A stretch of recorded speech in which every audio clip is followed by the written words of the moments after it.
Para falar desse tema de hoje, estamos recebendo aqui o Antônio Carlos Vilela. Antônio, muito obrigada pela tua presença. Nós quem agradecemos, pastora Fabiana. Olha, você é um voluntário ali do CVV e a gente sabe, né, o Centro de Valorização da Vida, algo que é muito importante, muito real para tantas pessoas que precisam. Como que funciona o trabalho de vocês? O CVV é um pronto-socorro emocional, mas um pronto-socorro do ponto de vista de estar 24 horas, atendendo a dor. Estamos em mais de 120 cidades, somos mais de 4.000 voluntários, atendendo os mais de 5.000 municípios. Um pronto-socorro do ponto de vista de estar 24 horas, mas não substitui o trabalho do especialista de saúde, do psiquiatra, do psicólogo. Claro. Atendemos um pico de sofrimento, a pessoa não tem com quem dividir sua dor, não tem com quem falar, ela liga o número gratuito 188, ele pode ligar de qualquer tipo de equipamento de telefonia e não paga nem o pulso para a operadora. É gratuito, é uma chamada gratuita e vai ter o apoio de um voluntário ali para ouvir aquela pessoa. Vai ter o apoio de um voluntário de uma instituição que tem 6 décadas trabalhando a dor do outro 24 horas. O CVV foi criado na cidade de São Paulo em 1962. Em Curitiba nós estamos desde 1980. Um pouco mais de 40 anos, 4 décadas. Essas 6 décadas, ouvindo a dor do outro, estudando a melhor maneira de ser o mais efetivo possível na intervenção do apoio emocional, evitando suicídio, nós vamos compilando cursos, nos organizando. E agora, desde 2015, fizemos uma parceria com mais 2 instituições de saúde e criamos o Setembro Amarelo, desde 2015. E criamos o número 188, que é uma parceria da Anatel com o Ministério da Saúde. Criamos uma linha gratuita a nível nacional. 188, a pessoa fala o tempo que ela sentir vontade e a experiência vem nos mostrando a partir da resposta das próprias pessoas. O feedback que elas nos dão é que no momento em que ela consegue pôr para fora, falar sobre as suas questões, como ela está se sentindo naquele momento, às vezes de solidão, não necessariamente apenas de ideação suicida, às vezes ela está sozinha. Feriados importantes, datas onde as pessoas estão confraternizando alguma questão e elas estão ali isoladas, né? Vivendo um momento difícil e tem vocês ali para conversar, para poder ali expor, porque eu acho que é muita questão do exteriorizar aquilo que você sente. E muitas pessoas, elas chegam, né, estamos vivendo aí esse mês de Setembro Amarelo, que é para levantar essa bandeira das pessoas prestarem um pouco mais atenção no outro, né? A gente sempre fala sobre isso, somos uma igreja, falamos de Deus, falamos do amor dele, falamos realmente disso. Muitas pessoas com esse desejo de morte, essa sensação de que o fim da vida chegou. E essas pessoas, quando elas têm essa sensação de que o fim da vida chegou, às vezes ela não tendo com quem ela conversar, com quem ela dizer, e alguém para falar para ela, olha, não, pode ter uma outra forma, vamos tentar um outro caminho. Isso às vezes é o suficiente para que aquele desejo de fim, ele tenha fim, não é? Sim, sabe, pastora, as pessoas não querem muito falar sobre morte, menos ainda sobre suicídio. Por isso é importante ter criado um dia de conscientização. Dia 10 de setembro é o Dia Internacional de Conscientização para a Prevenção ao Suicídio. E o Setembro Amarelo, amarelo por causa da cor do farol, fazendo um paralelo com a cor do farol de trânsito, amarelo. Atenção, né? Atenção, alerta, Exato. alerta. A Organização Mundial de Saúde disse na fala ali, a segunda maior causa de morte entre pessoas de 15 a 29 anos, principalmente jovens. Segundo lugar, né? Segunda maior causa de morte. Suicídio é um absurdo. Mas existe também uma informação importante da Organização Mundial de Saúde, que a maioria dos casos podem ser evitados. E podem ser evitados com conhecimento dos processos. Aí a gente quer parabenizar as mulheres de Deus em Ação pela coragem de trazer a público a temática, não apenas pelo modismo de Setembro Amarelo, mas para além do Setembro Amarelo, propor uma reflexão sobre que ações podemos fazer enquanto indivíduo e enquanto sociedade para melhorar esses números com aqueles nossos amores, nossos afetos, aqueles com os quais nós convivemos, que podem estar numa situação e que nós desconhecemos. Nem percebemos. Nem percebemos. Às vezes ele está com uma carinha boa, está tudo bem. Como esse rapaz, né, da entrevista aí disse, brincando, sorrindo, sempre a gente não imagina que está daquela forma, né? Nós aqui recebemos mensagens todo o tempo, né? A gente tem a nossa central de oração também 24 horas e as pessoas, elas não gostam gostam de falar de morte, elas não gostam de falar do problema, mas as pessoas não conseguem imaginar o que o outro está vivendo. Nós aqui como receptores para a oração, você ler as mensagens das pessoas sofrendo, tem dias que nós estamos lendo e tem momentos que, mesmo já sendo acostumada a essa vida há muitos anos, também sendo profissional da saúde, mas mesmo assim tem momentos que você ouve o que a pessoa está vivendo e você chega a se emocionar, você chega a falar, meu Deus, como que essa pessoa está vivendo? Então são situações que você tem que levantar um pouco, sabe, a sua cabeça e olhar para o outro. Levanta a cabeça, para de olhar às vezes só para o mundo, só ali para o seu umbigo e olha para o lado. E às vezes tão perto, tão próximo, passou por uma frustração, por um problema, a gente precisa abrir os braços, né, envolver aquela pessoa para ela poder sair dessa situação. Sim, o Centro de Valorização da Vida, o CVV, ele propõe que sejamos pontes e não muros no sofrimento do outro. Isso. Então, existem técnicas de se ouvir melhor, de se acolher essa dor. Estatísticas mostram que pessoas conectadas a instituições, igrejas de várias denominações, Sim. a pessoa que está conectada a alguém que tem com quem, num momento de crise, falar, Exato. alguém com quem confia, é fundamental. Exteriorizar é muito importante. E como que as pessoas em casa, os familiares, têm alguma coisa que eles podem se atentar? Olha, esse é um momento que eu preciso pedir ajuda para um familiar que perdeu alguém, que teve uma frustração, que teve ali uma decepção. Qual é o momento? Ou, às vezes nada aparentemente está tudo bem, mas existe algum sinal que eu posso, olha, eu tenho que ficar em alerta, vamos procurar uma ajuda? Sabe, pastora Fabiana, a gente não costuma tratar com regras fixas uma coisa tão variável como a mente humana e o comportamento humano. Mas as pessoas, a maioria delas, dão sinais. Elas começam a mudar, se isolar, começam a não praticar hobbies que gostava, ir a locais, fazer trocas com... Aquilo que era um prazer para elas já não... Deixa de ser um prazer, começa a se isolar muito, começa a tomar atitudes de... frases como não gostaria de estar aqui, as pessoas vão dando alguns sinais, Sim. alguns bem explícitos, outros menos.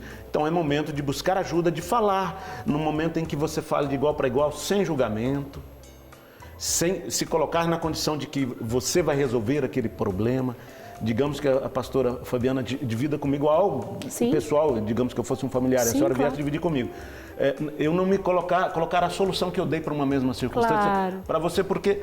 É individual. É individual, não existe duas digitais no planeta Terra igual a esse. Então, a experiência que eu tive não necessariamente vai servir para uma mesma circunstância para o outro. Exato. Tivemos outros familiares, viemos de outra cidade, temos Sim. outra família. Então, não subestimar a dor, porque costuma-se dizer, tem umas pessoas que não vergam a um câncer, outros vergam a uma unha encravada. Cada um vai encarar de uma forma. Cada um potencializa a dor de uma maneira, né? Então, a proposta é que a gente, em conhecendo aquela pessoa, busque ouvi-la, busque sem julgamento, sem comparações, sem desprezar a dor que para nós pode ser banal, mas para ela é uma dor intensa. Isso é respeitar o próximo, Respeito, né? É você respeitar o próximo, é você amar o próximo. É você entender que cada a própria palavra de Deus, ela fala, né? Não critique. Tem uns que vão ter condições de comer carne. Não, ele consegue comer carne. Que bom. Tem outros que vão querer comer legumes. Ele só consegue comer legumes. Cada um vai ter ali a sua condição e tá tudo bem. Você, às vezes, mas o fulano superou tão bem, eu não estou superando. Tá tudo bem. Você tem que superar da forma que você consegue. Cada um é individual. E eu acredito muito também que o que hoje tem acontecido são as comparações.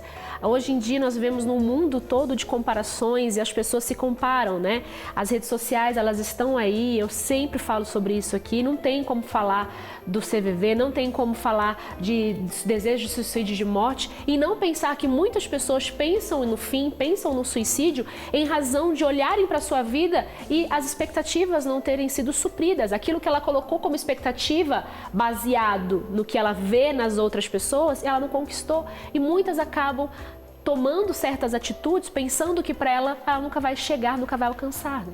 Sim, o que para um é um grande desafio, para o outro é algo quase muito banal. simples. Então, não Exato. julgar. É da natureza humana querer resolver a questão do outro. Mas, às vezes, a pessoa não está precisando que eu resolva.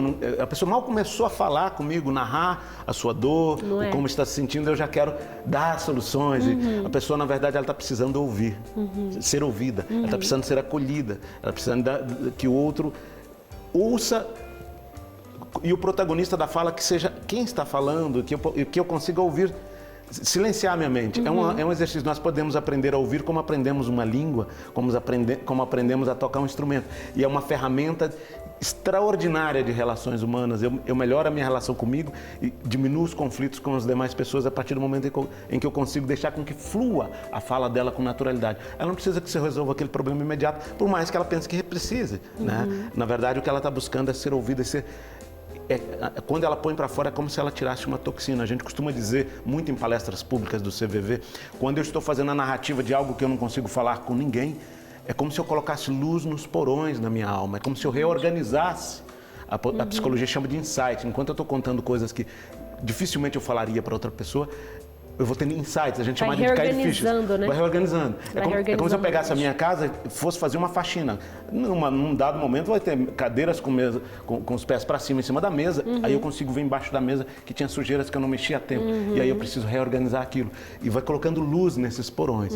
E isso é fundamental, importante e muito salutar. Por isso, nesse período de isolamento desde 2020 e parte de 2021, a gente percebe as pessoas não estão conectadas às outras e aí esse sofrimento se tornam superlativos. Com se certeza, tornam mais difíceis. É muito difícil. E vocês têm uma perspectiva, vocês conseguem ter uma ideia, uma noção de quantas pessoas vocês têm ajudado, quantas pessoas que chegaram a ligar para vocês e falar, olha, não, eu estava pensando em me suicidar, eu estava pensando em morte e agora eu estou tranquilo. Vocês têm uma noção disso? O CVV tem uma prática tão cuidadosa com a fala individual que nós não fazemos estatísticas. O meu celular vai estar desligado no momento em que eu estou numa cabine de atendimento do CVV. O CVV aqui na Carneiro Lobo, no bairro do Batel, em Curitiba, está ali há 40 anos, um pouco mais de 40 anos, desde 1980. Quando a pessoa nos liga, eu coloco, não tem uma caneta ali para anotar nada, não é importante o nome e a origem do lugar em que ela está falando, o mais importante é o sentimento que ela está trazendo. Sim. E nós não fazemos estatísticas, usamos as estatísticas de instituições sérias, como a Organização Mundial de Saúde, que acabou apresentando, a pessoa que fez a fala ali, acabou apresentando alguns números, acreditamos nas da Unicamp, do Ministério da Saúde, e não... Vocês não se importam, não é esse o objetivo do CVV. Cada encontro é um encontro de alma. Cada vez que uma pessoa liga no número 88 gratuitamente, ela é a protagonista de tudo que é importante naquele instante. E o voluntário está treinado constantemente e treinando novamente para absorver essas 6 décadas de experiência com a dor do outro, em situações limites, onde a pessoa, às vezes, naquele momento, ela não tem como falar com o psicólogo. É uma madrugada, é um fim de semana, ela não tem como falar. E ela liga e tem alguém ali e atende. A demanda aumentou nesse período. Sim, imagino. Durante a pandemia aumentou, a gente percebe, a fila aumentou. Alguns de nós voluntários acabamos desdobrando um pouco mais de tempo para esse atendimento, mas somos mais de 4.000 voluntários no Brasil inteiro. E a experiência... E quem são esses voluntários? Profissionais de várias áreas, não necessariamente de área de saúde, acima de 18 anos, que são treinados. O treinamento dura um pouco mais de 2 meses e depois a pessoa faz um estágio. Esses 2 meses, ele serve também para a pessoa se autoavaliar, ver se ela tem uma disponibilidade interna para trabalhar com a dor, com o sofrimento humano.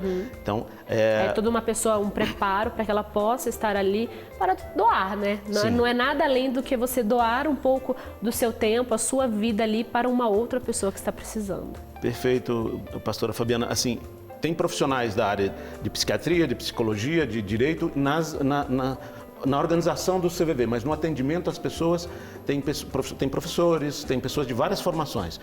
Tem 18 anos, passou pelo curso e faz reciclagem constante desse formato de abordagem para ser o mais eficaz possível num contato telefônico onde a pessoa potencialmente pode estar com a ideação suicida. Nem sempre é. Nem sempre. Às vezes é só solidão. A pessoa passou o dia inteiro, não falou nem bom dia com ninguém.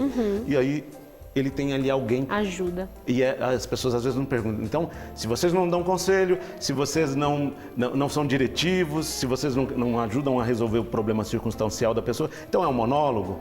Não é um monólogo. Não é um monólogo.